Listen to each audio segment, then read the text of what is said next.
So here's something interesting. Most people, when buying or selling a home, aren't totally sure who pays the realtor or when or what the commission even covers. I'm Steven Besse with Berkshire Hathaway Home Services, and I've been helping people buy all over the Omaha and Lincoln metro area, everywhere from relocation buyers, luxury listings, and first-time home buyers. And there's one question that comes up all the time, which is, how do you actually get paid? Most people think that realtors get paid for their work. Wrong. Realtors get paid based off results. And that creates a very specific behavior pattern that you need to understand. By the end of this video, you will have a full understanding of how realtors get paid and who is paying them. So how do realtors get paid? Because most people think that realtors get paid to show a house and write a contract. But see, that couldn't be further from the truth. We get paid a commission at closing. And yes, that means if we go show 10 homes, and at the end of showing all those homes, the buyer just decided it's not the right time for them to buy, that means we don't get paid. This leads to some realtors having hidden motives. So what are the hidden motives, and how do you spot out these realtors? These realtors will push you to buy any house, even if it's a bad fit. And they do all this because they want a quick buck, because they only get paid when you buy something. Navigating around these realtors isn't as hard as you would think. Here are a few signs to look out for. See if they get to know your motives, not just your criteria. See if they respect your timeline. If they tell you the downsides of the home, not just the selling points. And if they're willing to just walk away from a home if it's not the one that fits your needs. A quick disclaimer to make sure that I follow the guidelines. I want you to know that everything in this real estate game, real estate world is negotiable. And yes, that includes your realtor's commission. With everything being negotiable, who pays the commission? Do the sellers pay? Well, actually, typically they do.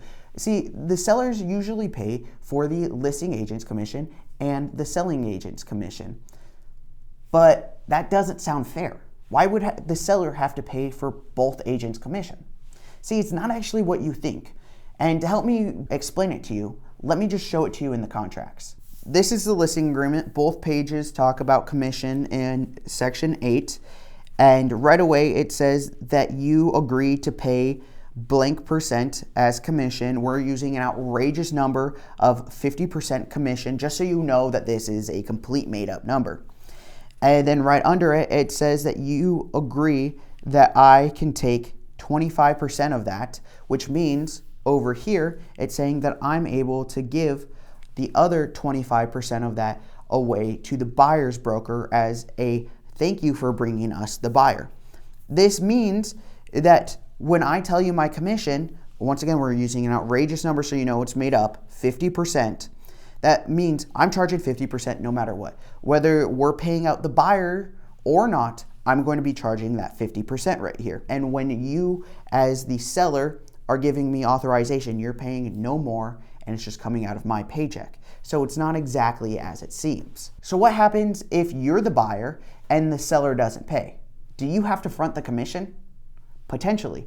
To break it down, once again, I'm going to show you it in the contract. This is the buyer's agency agreement that you have to sign before any realtor can show you a house. And it's broken up in the commission section. In section 5, paragraph A, it says fixed percentage, which we're going to do as 25%, which means you, by signing this, you are saying no matter what, your realtor will get paid that 25%. Once again, we're using an outrageous number so you know that this number is made up. This is not a real number.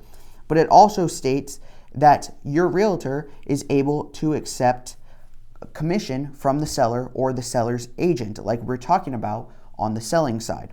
And it also says that we're able to negotiate our compensation directly with the listing broker, which means that in the contracts, in the negotiation, when we're talking about price and terms, I'm able to mention that I want to get paid that 25% commission. Overall, will you have to pay that 25% if the seller doesn't?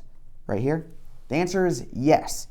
But there are a few ways that we go around it. And how I explain it is the worst comes to worst, you end up paying that commission out of pocket. Second thing that can happen is best comes to best, the seller is going to pay the full commission, which we're seeing a lot of. And lastly, the seller's willing to pay part of the commission, not the whole thing, which then we can negotiate later on as well to see if they can pay the full thing. I totally understand that all of this is really confusing, and it gets even more confusing because YouTube tells me that most of you guys watching this aren't subscribed. So what are you doing? Subscribe! Now, with there being so many options of who's paying the realtor's commission, it can get so confusing about who's really going to be the one paying the commission. And let me make it simple for you. What I'm seeing here in Omaha is most of the time the seller's willing to pay the buyer's agent commission, and if not, they're willing to pay most of it. And if they're not paying it, most of the time, if you ask them to pay it, they're willing to pay it. All you have to do is ask. Now, from the outside looking in, it seems like realtors get paid a lot of money, but sadly, that isn't the case. We actually don't get paid enough money. And that, I totally understand, that might sound confusing at first, but let me break it down to you like how I tell it to my sellers.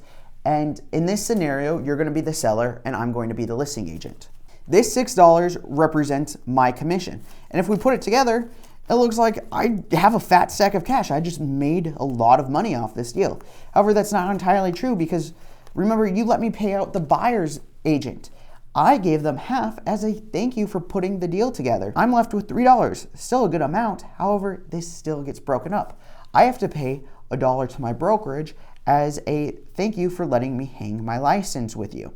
It looks like I have $2 left, which is still a good amount, but no, another $1 goes to marketing and taxes of all this money, which means my take home is one single dollar out of all $6. I know I didn't tell you my real commission numbers in this video, and to be honest, that's because I don't want to get sued by the real estate commission, and they do this for transparency. Yeah, I don't get it either.